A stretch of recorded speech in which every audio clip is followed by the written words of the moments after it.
pesannya. Subhanalladzi asra. Maha suci zat yang memperjalankan hambanya. Kalimat asra memperjalankan di waktu malam.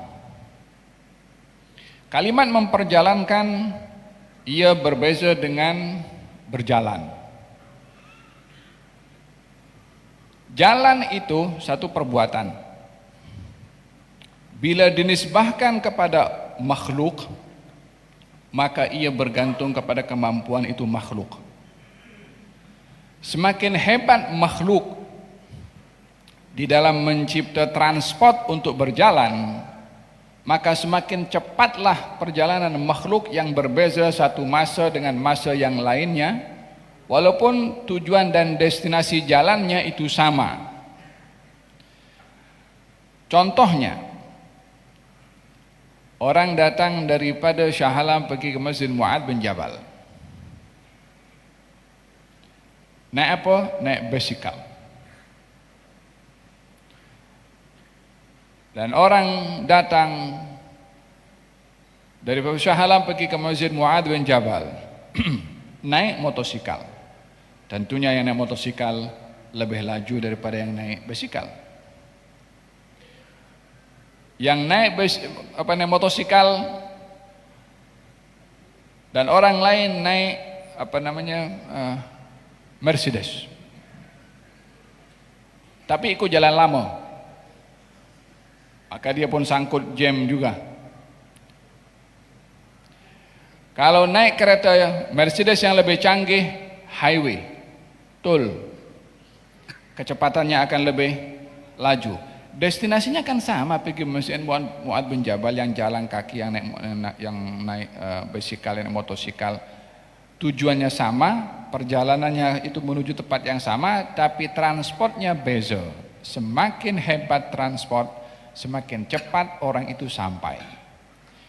Yang menyebabkan orang itu sampai cepat, ya karena transportnya tadi. Bukan karena orang itu berjalan sendiri. Kalau orang itu berjalan sendiri, ya lambat dia sampai. Tapi karena transportnya yang membawa, maka dia adalah laju. Oke, kalau daripada Shah Alam naik helikopter. Nah, berapa menit? Mungkin 10 menit daripada Shah Alam terus turun dekat lapangan parking Masjid Mu'adz bin Jabal. Lebih laju. Apa yang menyebabkan lebih laju? Transportnya. Dia diperjalankan, yang satu dengan basikal, yang satu dengan motosikal, yang satu dengan kereta, yang satu dengan helikopter. Maka dalam hal ini kecepatan akan beza tergantung siapa yang membawa. Ini kan buatan manusia, basikal, motosikal, helikopter. Agaknya kalau Allah Subhanahu wa taala yang memperjalankan itu bagaimana? Sementara yang bagi akal kepada manusia untuk buat helikopter Allah Subhanahu wa taala. Yang bagi akal kepada manusia untuk buat kereta dengan kelajuan yang cepat Allah juga. Maka bila Allah Subhanahu wa taala yang memperjalankan hambanya, maka dalam hal ini jangan tanya tentang masa, cara dan kaifiyahnya. Oleh sebab itu ketika baginda Rasulullah sallallahu alaihi wasallam memberitahukan kepada kaum musyrikin tentang perjalanan Isra menuju ke Baitul Maqdis dan kembali, dan dia beritahu kepada kaum musyrikin, semalam saya pergi ke Baitul Maqdis. Semalam saya dibawa ke Baitul Maqdis. Semalam saya dibawa ke Baitul Maqdis. Abu Jahal katanya, kalau aku panggil orang, kamu akan kata kepada saya sama kah? Kamu kata kepada mereka juga? Katanya iya. Panggil orang-orang, kalau kumpul semua, kemudian apa begitu, semalam aku diperjalankan pergi ke Baitul Maqdis. Ada yang tepuk tangan macam ni dalam keadaan mustahil. Ada yang pegang kepala, ini apa ni? Ada pun yang jinak-jinak dengan Islam, murtad. Apa sebab? Menerima berita yang tak boleh dikesan dengan akal, tapi dia berusaha menerima dengan akal. Mana boleh? Berita ini bukan dapat dikesan oleh akal. Seperti saya katakan tadi, otoriti akal itu ada limit.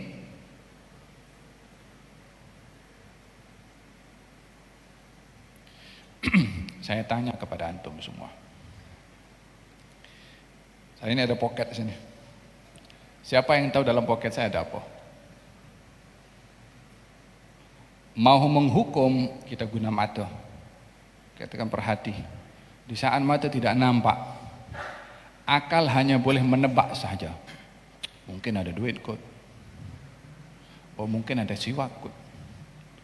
Mungkin ada pen. Mungkin tak ada apa-apa. Tapi akal tak punya kepastian.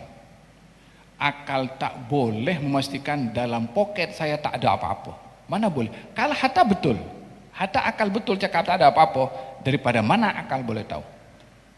Akal berbicara bila ada bukti. Kalau akal, saya agak-agak saja. Kalau akal berbicara begitu, mana boleh akan diterima pembicaraan yang agak-agak. Semua orang boleh cakap kalau agak-agak. Tapi hasil kata-kata akal itu tidak boleh terima, melainkan dapat dibuktikan dengan bukti. Sehingga dalam hal ini baginda ketika memberitahukan kepada mereka, semalam saya diperjalankan pergi ke Baitul Maqdis, maka seorang yang murtad ada, yang tak mau terima ada, yang mentertawakan ada, yang macam-macam. Apa silap mereka? Menggunakan akal pada sesuatu yang tak boleh dikesan oleh akal.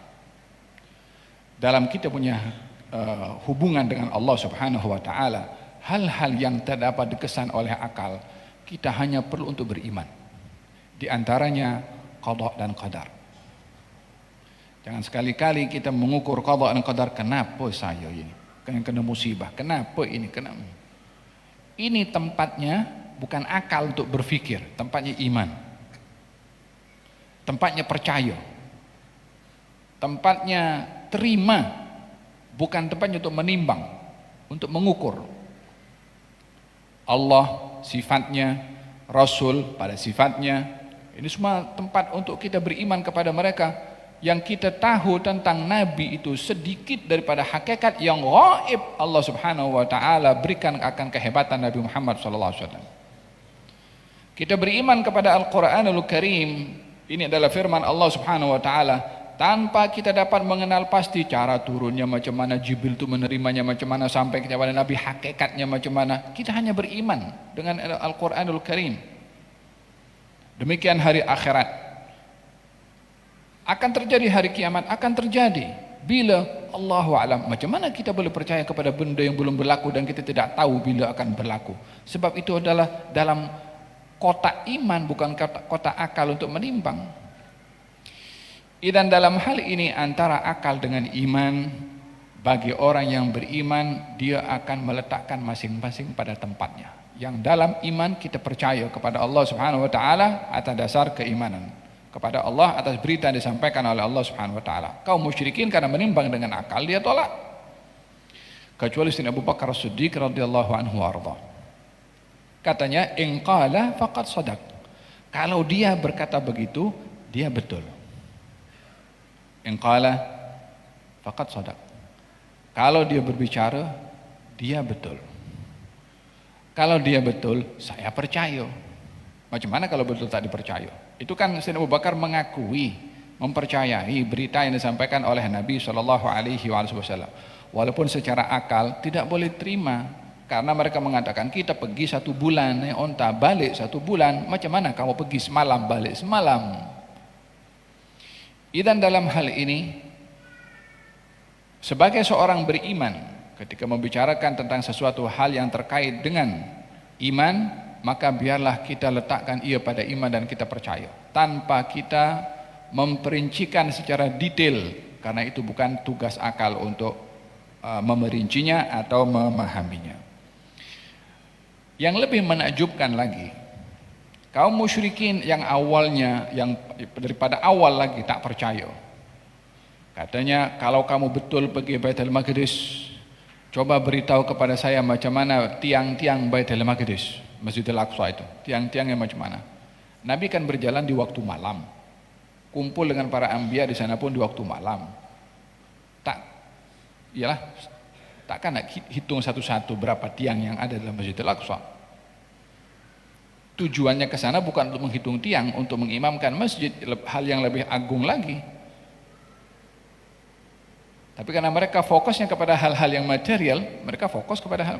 Oleh sebab itu, kita kalau pergi masjid itu, pergi tempat-tempat yang mulia di sisi Allah, jangan fokus kepada zahirnya, tapi fokus kepada yang Allah letakkan kemuliaan pada tempat itu. Tengok Ka'bah, jangan tengok ini batunya diambil daripada mana ya. Kainnya ini kira-kira berapa per meter ya. Jangan tengok yang material, Baitullah. Sudah jangan tengok yang lain-lainnya. Kita berada di situ hanya untuk membesarkan Allah dan tak ada lagi lebih besar dari Allah Subhanahu wa taala. Ketika mereka kaum musyrikin mempersoal kepada Nabi tentang Baitul Maqdis, kalau kamu betul pergi sana, berapa tiang yang ada di situ? Kata baginda Rasulullah, Allah bukakan untuk saya Baitul Maqdis yang macam screen. Ini kan di hadapan kaum musyrikin semua ada, yang nampak Nabi seorang. Dihitung satu-satu oleh Nabi sallallahu alaihi wasallam. Sayyidina Abu Bakar ada di sebelah. Sayyidina Abu Bakar pernah pergi ke Baitul Maqdis. Kata Sayyidina Abu Bakar, "Shadaqta, betul kau Rasulullah." Kaum musyrikin tak percaya. Dia yang minta bukti.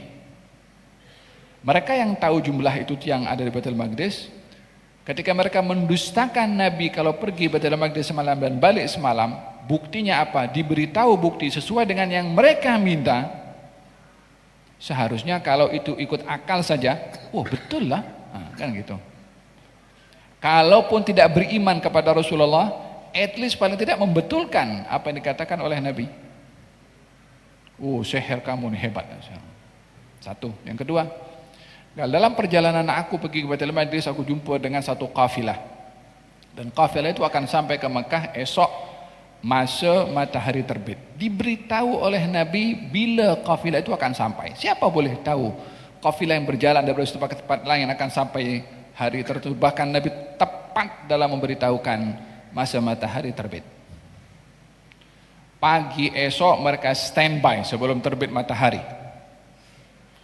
Matahari mula terbit, nak kondem kepada Nabi karena kafilah belum terlihat. Satu mengatakan, matahari terbit. Maksudnya tak dinampak. Sebelah sana, kafilah tengah datang. Yang satu hanya cari salah.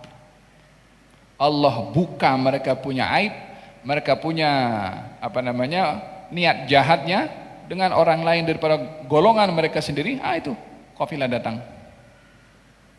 Ditanya semua kafilah kepada kafilah itu, dalam perjalanan kamu macam mana? Ini sudah betul lah. Ini Nabi sudah cakap beberapa waktu yang lalu akan datang time matahari terbit. Betul menurut akal, betul juga. Tetap juga tak mau beriman. Katanya ditanya kepada kafilah itu, apa yang berlaku kepada kamu dalam perjalanan? Ya, saya dalam perjalanan terdengar suara Muhammad mengambil air. Nabi sudah cerita kepada mereka sebelumnya, kalau dalam perjalanan jumpa dengan kafilah dan mengambil air di situ.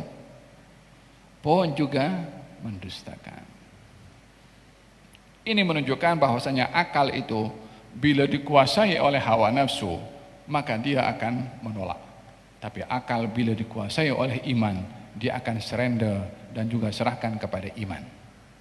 Subhanalladzi asra, maha suci zat yang memperjalankan di waktu malam. Sekali lagi kita berbicara tentang yang memperjalankan adalah Allah Subhanahu wa taala. Kalau ada orang bagi tahu, saya bawa baby naik ke Gua Hira, ya kan? Kemudian ada baby naik Gua Hira. Orang tak percaya, macam mana baby naik Gua Hira? Macam itu kalau gambaran yang Profesor Quraisy Shihab ada bagi tahu. Katanya lalat jumpa dengan lalat di negara yang berbeza. Mungkin entah di negara mana, contohlah daripada Indonesia. Lalat Indonesia jumpa dengan lalat di Malaysia. Kata lalat Indonesia mengatakan, "Hei, aku datang dari Indonesia lah." Kata lalat Malaysia, "Mana boleh engkau terbang daripada Indonesia nak terbang ke Malaysia. Kecil man." Lalat Malaysia tolak, tak mau terima. Kata lalat Indonesia, "Iyalah, saya itu naik kapal terbang. Ketika kapal terbang itu terbuka, saya masuk dalam, terbang ikut dengan kapal terbang sampai Malaysia, jumpa dengan kamu." Lalat Malaysia ketika menafikan, betul memang tak mungkin lalat ada terbang dari Indonesia pergi ke Malaysia. Tapi kalau ada kapal terbang sembunyi di belakang kursi situ kan, boleh sampai juga. dan transportnya, dengan apa diperjalankan. Itu contoh untuk memudahkan ya, apalagi kalau Allah Subhanahu wa taala yang memperjalankan nabinya sallallahu alaihi wa alihi wasallam. Asra bi abdihi, memperjalankan hambanya